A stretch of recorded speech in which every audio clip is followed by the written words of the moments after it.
Hi friends, എല്ലാവർക്കും നമ്മുടെ ഇന്നത്തെ പുതിയ വീഡിയോയിലേക്ക് ഒരിക്കൽ കൂടി സ്വാഗതം. ഇന്നത്തെ നമ്മളുടെ വീഡിയോ എന്ന് പറയുന്നത് ഡൽഹിയിലെ മുഗൾ ഗാർഡൻ അഥവാ അമൃത് ഉദ്യാൻ. അപ്പം നമുക്ക് ഒട്ടും സമയം കളയാതെ അവിടുത്തെ കാഴ്ചകളും വിശേഷങ്ങളും ഒക്കെ ഒന്ന് കണ്ടിട്ട് വരാം.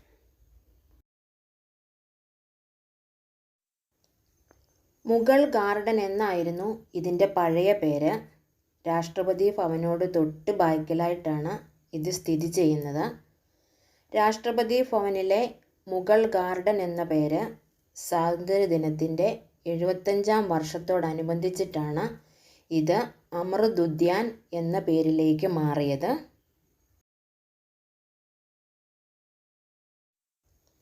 ഈ ഗാർഡൻ തുറന്നു കൊടുക്കുന്നത് ജനുവരി 31 മുതൽ മാർച്ച് 26 വരെയാണ്.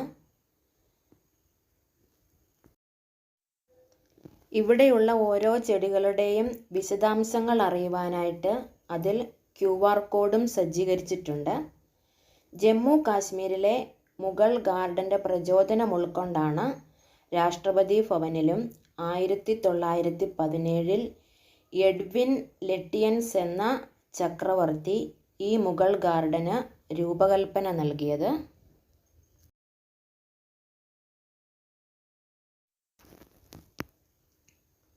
പൂന്തോട്ടത്തിനുള്ളിലെ കുളങ്ങൾ, ജലധാരകൾ, കനാലുകൾ എന്നിവയാണ് ഇവിടുത്തെ മറ്റൊരു സവിശേഷത.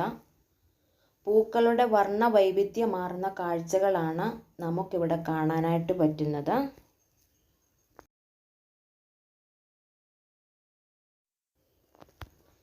കാണികൾക്ക് വ്യത്യസ്തമായി കാഴ്ചകളുടെ വിരുന്നൊരുക്കി 11 വ്യത്യസ്ത തരത്തിലുള്ള തുലിപ്പൂക്കളാണ് ഇവിടെ ഒരുക്കിയിരിക്കുന്നത്. മുഗൾ ഗാർഡനിലെ പ്രധാന ആകർഷണം ചുവപ്പ്, മഞ്ഞ, വെള്ള, ഓറഞ്ച് എന്നീ നിറങ്ങളിൽ നിറഞ്ഞു നിൽക്കുന്ന വിവിധതരം പൂക്കളും ആസ്വാദകരെ ആകർഷിക്കുന്ന ഒരു കാഴ്ചയാണ്. ബ്ലാക്ക് റോസ് അടക്കം വ്യത്യസ്തമായ റോസാപ്പൂക്കളും നമുക്കിവിടെ കാണാനായിട്ട് പറ്റും. 15 ഏക്കറിലോളമാണ് ഈ മുഗൾ ഗാർഡൻ്റെ സ്ഥലം എന്നാണ് പറയപ്പെടുന്നത്.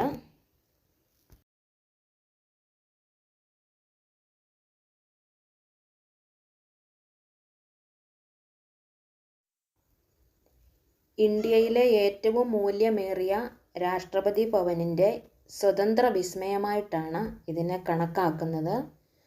മഴവില്ലഴകിൽ ശലഭോദ്യാനം, സുഗന്ധവും സംഗീതവും ഒരുമിക്കുന്ന മ്യൂസിക്കൽ ഗാർഡൻ, അപൂർവ ഔഷധത്തോട്ടം. രാജ്യതലസ്ഥാനത്തേക്ക് ജനങ്ങളെ കാത്തിരിക്കുന്നത് ഇത്തരത്തിലുള്ള മനോഹരങ്ങളായ വിസ്മയങ്ങളാണ്. മദർ തെരേസ, എലിസബത്ത് രാജ്ഞി, സോണിയാഗാന്ധി തുടങ്ങിയ നേതാക്കളുടെ പേരിലുള്ള പൂക്കളും ഇവിടെ നമുക്ക് കാണാനായിട്ട് പറ്റും. കൂടാതെ തന്നെ നാടൻ ചെണ്ടുമല്ലി, ജമന്തി, ഡാലിയ, ലില്ലി എന്നീ പൂക്കളും നമ്മുടെ കണ്ണിന് ആനന്ദ കാഴ്ചയാണ്.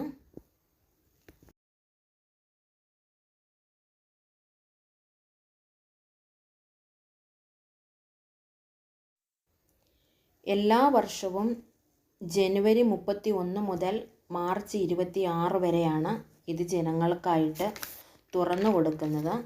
ഇവിടുത്തെ സന്ദർശന സമയം എന്ന് പറയുന്നത് രാവിലെ 9 മണി മുതൽ 4 മണി വരെയാണ്.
അപ്പോൾ നമ്മുടെ അമൃത് ഉദ്യാൻ അഥവാ മുഗൾ ഗാർഡനിലെ കാഴ്ചകളൊക്കെ ഇവിടെ കൊണ്ട് അവസാനിക്കുകയാണ്.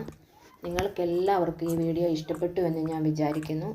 ഇഷ്ടമായാൽ ലൈക്ക് ചെയ്യാനും കമൻറ്റ് ചെയ്യാനും നിങ്ങളുടെ ഫ്രണ്ട്സിനൊക്കെ ഒന്ന് ഷെയർ ചെയ്ത് കൊടുക്കാനും മറക്കരുത്. എന്നും ഞാൻ പറയുന്നത് പോലെ തന്നെ നിങ്ങൾ ആദ്യമായിട്ടാണ് എൻ്റെ വീഡിയോ കാണുന്നതെങ്കിൽ ചാനൽ ഒന്ന് സബ്സ്ക്രൈബ് ചെയ്യുക. അതിന് തൊട്ടടുത്തായിട്ടുള്ള ബെല്ലൈക്കൺ അതുകൂടി എനേബിൾ ചെയ്താൽ ഞാൻ അപ്ലോഡ് ചെയ്യുന്ന ഇതുപോലെയുള്ള പുതിയ വീഡിയോകൾ നിങ്ങൾക്ക് നോട്ടിഫിക്കേഷനായിട്ട് കിട്ടും. അപ്പോൾ അടുത്ത ഒരു വീഡിയോയുമായിട്ട് വരുന്നത് വരെ എല്ലാവർക്കും ബൈ ബൈ.